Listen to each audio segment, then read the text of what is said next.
이사야가 예언한 메시아 예수 그 이름의 의미라는 제목으로 함께 말씀 나누겠습니다. 이사야가 예언한 메시아 이름의 의미입니다. 이사야 선지자는 예수님이 탄생하시기 전 약 700여 년 전 선지자, 구약의 예언자이죠. 예수님이 이 땅에 오시기 전 700약 한 40년 전에 오늘의 말씀 이사야서 9장 1절 7절 오늘의 말씀을 예언하셨습니다. 그 이후로도 계속해서 여러 구체적으로 예수님이 이 땅에 오심에 대해서 예언의 말씀을 하셨죠. 예수님이 이 땅에 오실 것에 대해 예언한 그러한 선지자들, 그러한 사람들이 구약에 약 한 40여 명 정도 되는데 그 40여 명 가운데에 가장 정확하게 예수님이 이 땅에 오실 것에 대해서 말씀한 예언한 선지자는 바로 이 이사야입니다. 예수님이 이 땅에 올 그 시기에 대해서, 그리고 예수님이 이 땅에 올 장소에 대해서, 예수님이 이 땅에 올 그 방법에 대해서 아주 구체적으로 예언을 했고 그 예언 그대로 이루어졌죠. 예수님, 이사야 선지자가, 구약의 많은 선지자가 예언한 대로 이 땅에 오셨습니다. 자, 그런데 그 이름이 여러 이름의 모습으로 이 땅에 오셨죠. 어제 말씀 나눈 것처럼 임마누엘, 내가 너희와 함께 하겠다, 하나님이 우리와 함께 하신다라는 이름으로 오시기도 했고, 오늘 또 여러 가지 이름으로 이 땅에 오신 그 이름의 의미, 그것은 무엇인가? 첫 번째로 기묘자 모사이시다 이야기하고 있습니다. 6절 말씀 우리 함께 읽겠습니다. 시작. 이는 한 아기가 우리에게 낳고 한 아들을 우리에게 주신 바 되었는데 그의 어깨에는 정사를 메었고 그의 이름은 기묘자라 모사라. 여기까지 읽겠습니다. 기묘자라 모사라. 그 이름은 기묘자라 모사라. 한 아기가 낳는데 정사를 메었고 그 아기의 이름은 기묘자라 모사라 말하고 있습니다. 기묘자, 이건 뭐냐면요, 좀 어렵게 이렇게 한국말로 되어 있는데 정말 놀랍도록 경이로운, 영어로는 wonderful, 정말 대단한, 훌륭한, 이런 의미가 있는 단어이죠. 원어 성경에 이 말은 훌륭한, 정말 대단한, 경이로운, 놀라운, 그리고 모사가 뭐냐면은 카운셀러라기도 하고 wise man이라기도 합니다. 놀랍도록, 그러니까 기묘자 모사가 사실 연결된 그런 하나의 단어인데 놀랍도록 경이로운, 아주 대단하고 훌륭하게 지혜로운 자, 이런 의미가 있는 것입니다.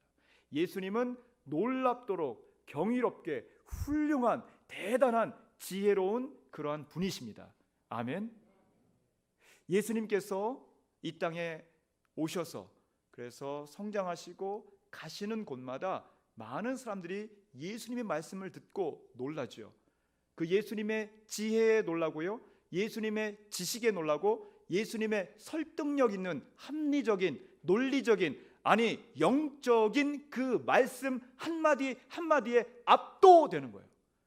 그 말씀을 받는 사람들이 하나님의 말씀에, 예수님의 말씀에, 성육신하신 하나님 그 예수님의 말씀에, 말씀이 육신이 된 그 예수님의 말씀에 압도되는 거예요.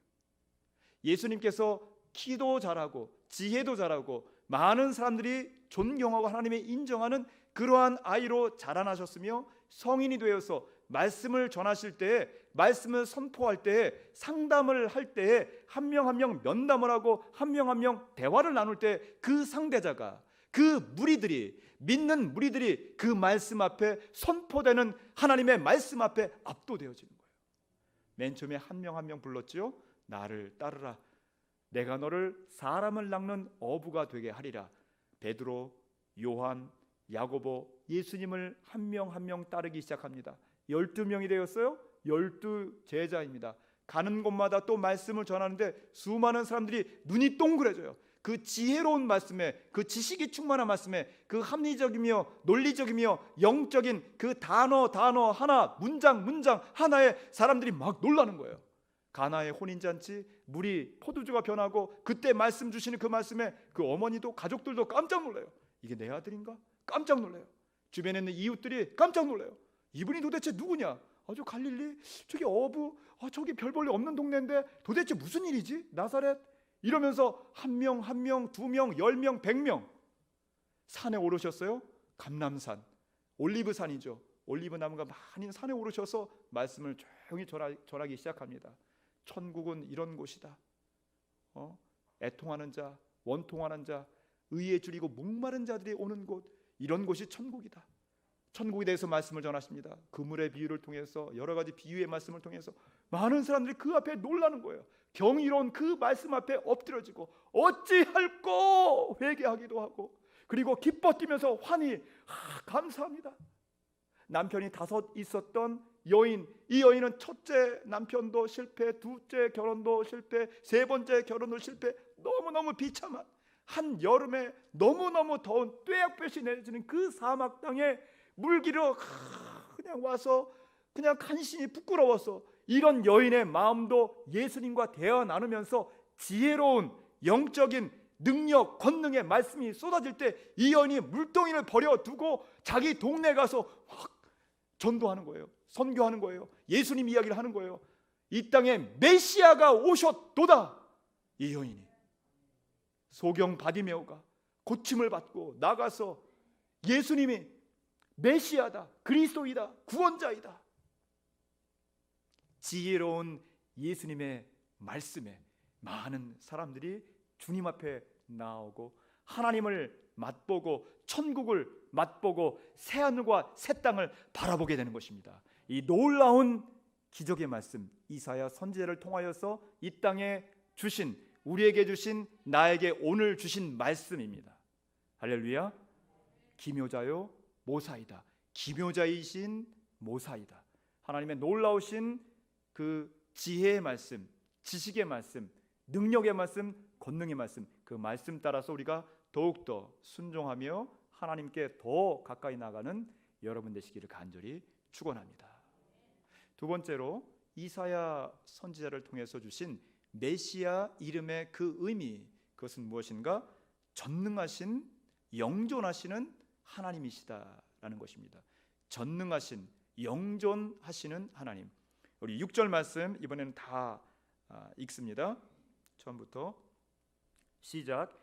이는 한 아기가 우리에게 낳고 한 아들을 우리에게 주신 바 되었는데 그의 옷가에는 정사를 메었고 그의 이름은 기묘자라, 모사라, 전능하신 하나님이라, 영존하시는 아버지라, 평강의 왕이라 할 것이라. 아멘. 영존하시는 아버지, 이거 뭐예요? 영원히 존재하는 아버지, 영원토록, everlasting, 정말 영원히, eternally, 정말 영원히 끝이 없이 무궁하게 시간과 장소를 초월해서 존재하시는 아버지, 그분이 예수님이다 라는 거예요. 그래서 그 앞에 영존, 그 앞에 무슨 단어가 있어요? 전능, omnipotent, omniscient, omnipresent. 좀 어려운 말이죠. 이게 뭐냐면은 전지전능, 이 의미가 있는 단어입니다.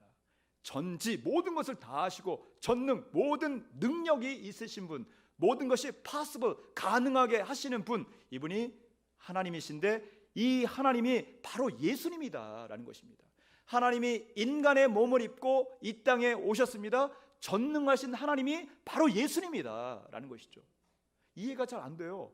왜 전능하신 하나님이 그냥 말씀으로만 이렇게 구원도 하시고 어떻게 그냥 다 하실 수 있는 분이라며 그냥 막 하시지, 왜 아기 예수님이 오시지? 자, 이 미스터리예요. 잘 이해가 안 돼요. 자, 이것을 이해시키기 위해서 칼빈이라는 종교개혁자, 위대한 종교개혁자 칼빈이 이런 비유를 들어서 설명을 하려고 애를 썼습니다. 한번 잘 들어보십시오. 사람과 개미가 있었어요. 개미가 줄을 쫙 서가지고 막 이사를 가는지 어디를 가고 있어요. 근데 개미가 줄 서서 쭉 가는데 어떤 사람이 보니까 그 앞에 큰 댐이 있어요. 근데 댐이 균열이 생겨서 금이 가가지고 물이 쫄쫄쫄 새기 시작해요. 가만 보니까 금이 막 쫙쫙 가고 있어요. 그 댐이 부서질 것 같아요. 이 개미들은 어떻게 될까요? 계속하면은 다 죽게 되는 거예요. 그러니까 이 사람이 말을 합니다. 개미야, 계속 가면 안 돼. 빨리 길을 되돌려서 다른 데로 가야지 돼. 말을 해요. 개미가 알아듣습니까? 못 알아들어요. 아무리 말을 해도 사람의 말을 개미가 어떻게 알아들어요? 못 알아들으니까 그냥 그 길로 계속 가는 거예요. 땅을 치면서 그게 아니라고, 이리로 가면 안 된다고. 개미를 들어다가 뭐 이렇게 할 수도 있는데 그렇게 하지 않고 어떻게 했느냐? 이 사람이 개미가 된 거예요. 인카네이션, 이걸 인카네이션, 성육신이라고 합니다. 트랜스포메이션, 사람이 전환, 바뀐 거죠. 그래서 개미의 모습으로 바뀌어서 개미가 돼서, 그래서 같은 개미의 말로다가, 개미의 커뮤니케이션 대화로다가 개미들에게 말을 합니다. 지금 저기 댐이 무너지고 있어. 무너지면 물이 쏟아져. 우리 다 죽게 돼. 빨리 이쪽 길로 가야지 돼. 이 길로 가지 마. 가자 하니까 이 말을 듣고 일부 개미들은 따라서 길을 돌이켜서 회개해서 그 길에서 나와서 다른 길로 가고 살아났고, 그리고 다른 개미들은 왜 소란을 피워? 너 도대체 누구야? 이방 사람 아니야? 너 출신이 뭐야? 나사렛이라고? 아니 저기 그 촌동네 그 구석에서 거기서 무슨 선한 것이 나겠어? 이리 와!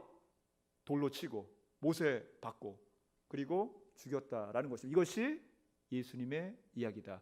전능하신 하나님께서 사람의 몸을 입고 이 땅에 오셔서 우리에게 주시는 말씀, 우리가 그 예수님 말씀을 지금 듣고 있습니다. 그 전능하신 하나님 예수님을 우리가 지금 그 말씀을 듣고 있습니다. 그리고 그분 예수님을 우리가 믿고 있습니다. 여러분 믿으십니까? 여러분 확신하십니까? 여러분 아직도 잘 이해가 안 되고 믿어지지 않는 부분이 있어요. 그러나 살아계신 하나님, 살아있는 여러분 자신을 보면서, 옆에 있는 사람을 보면서, 이 온 우주 만물을 보면서, 지구, 태양, 유니버스, 온 세계 우주 만물을 보면서 하나님의 존재하심을 믿으시기 바랍니다. 전능하신 그분 하나님, 그분이 바로 예수님이십니다. 인간의 육을 입고 이 땅에 2000년 전에 오신 예수님, 그분은 곧 다시 재림하십니다. 곧 다시 이 땅에 다시 오십니다. 여러 가지 사회적 또 자연적 징조로 여러 가지 모습으로 볼 때 곧 주님은 다시 이 땅에 오십니다. 우리와 함께 하시며 2000년 전에 오셨고 또 장차 오실 예수님, 그 주님과 그 예수님과 함께 날마다 동행하시며 더 가까이 하나님께 영광 돌리시는 여러분 되시길 간절히 축원합니다. 세 번째로 이사야가 예언한 메시아의 이름, 그것은 평강의 왕이라는 것이죠. 평강의 왕입니다. 예수님은 평강의 왕이다. 피스, 평화, 평강, 평강의 왕이다라는 것이죠. 여러분 세상이 주는 것, 그것은 영원한 평화, 영원한 평강이 없어요. 우리가 잘 알지요. 우리가 잘 압니다. 물질이 우리에게 잠깐의 기쁨을 줄 수 있지만 영원하지 않습니다. 물질은 있다가도 없고 없다가도 있습니다. 제가 물질이 필요 없습니다 뭐 이런 말은 아니에요. 물질이 살아갈 때 필요할 수도 있죠. 그러나 우리가 물질의 노예로 살아서는 안 되는 것이죠. 영원한 평화는 물질에 있지 않습니다. 영원한 평화는 명예에 있지 않습니다. 예수님 안에 평화가 있어서 예수님께서 말씀하시죠. 평화의 왕, 평강의 왕이다. 이사야 선지자를 통하여서 주신 예수님의 이름이 평강의 왕, 평화의 왕이다. 이것입니다. 예수님께서 가는 곳마다 평화를 말씀하셨고요, 평강을 말씀하셨습니다. 부활하신 예수님께서 오돌오돌 떨고 있는 두려움 가운데 있는 제자들을 향해서 말합니다. 너희들에게 평안이 있을지어다. 빌립보서 1장 2절, 에베소서 1장 2절, 골로새서 1장 2절, 빌리면서 1장 3절, 데살로니가 전후서 1장 2절, 1장 3절, 곳곳에 성경의 곳곳의 말씀에 너희들에게 은혜와 평강이 있을지어다. 곳곳의 말씀에 우리에게 주시는 거예요. 왜 우리에게 평화, 평강이 없습니까? 왜 우리에게 두려움, 근심, 걱정이 있을까요? 왜 그렇습니까? 예수님을 믿는다면서도 예수님을 믿지 않는 사람들은 근심, 걱정, 두려움, 하루하루가 불안해요. 말씀 나눠보십시오. 예수님 믿으면은 그러면은 평화가 있어야 되는데, 예수님 믿는 분들 가운데서, 물론 우리 교회 분들은 거의 그러지 않지만 일부 그럴 수 있어요. 일부 불안, 근심, 걱정 이런 것이 우리에게도 있을 수 있는데, 그 이유는 무엇입니까? 온전히 예수님 믿는 그 믿음 가운데 평강의 왕, 평화의 왕 예수님을 온전히 내 마음의 중심 왕좌 위에 모시지 않았기 때문입니다. 내 마음의 중심에는 여전히 내가 있어요. 예수님은 내 마음의 중심에서 약간 내려와 계세요. 때로 교차, 중심의 왕좌 위에 있다가 잠깐 내려갔다가 교차 왔다 갔다 해요. 그럼 불안, 근심, 걱정, 두려움, 공포 이것도 왔다 갔다 하는 거예요. 마음의 중심에 가장 센터, 여러분 중심에 예수님을 모셔드리고 예수님께서 말씀하시는 대로 예수님의 그 말씀 그대로 평화의 왕, 평강의 왕이다. 다른 것은 다 두 번째, 세 번째 내가 살아가는 모든 프라이어리티, 모든 삶의 첫 번째, 두 번째 그 순서 예수님 중심으로 예수님 말씀대로 살아갈 때 영원한 평화가 진정한 평강이 여러분 삶 가운데 있다는 것을 믿으시기 바랍니다. 할렐루야. 오늘 이사야 선지자를 통하여서 우리는 메시아 예수님의 여러 이름에 대해서 함께 말씀을 듣고 또 말씀을 함께 읽었습니다. 예수님은 전능하신 하나님이십니다. 그리고 평강의 왕이십니다. 그리고 놀랍도록 지혜가 지식이 충만하신 귀한 분이십니다. 우리와 임마누엘 되셔서 영원히 함께 세상 끝날까지 함께 하시는 분, 그분이 예수님이십니다. 지금 이 자리에 계십니다. 지금 이 자리에 여러분과 함께 계십니다. 지금 이 자리에 여러분의 심장에 살아 계십니다. 그분이 바로 예수님이십니다. 할렐루야. Remember who you are. 기억하라 내가 누구인지. 성경 곳곳에 하나님께서 말씀하시는 말씀입니다. 기억하라 내가 누구인지. 너는 내 딸이라, 너는 내 아들이라. 내가 영원토록 항상 세상 끝날까지 내가 너와 함께 하리라.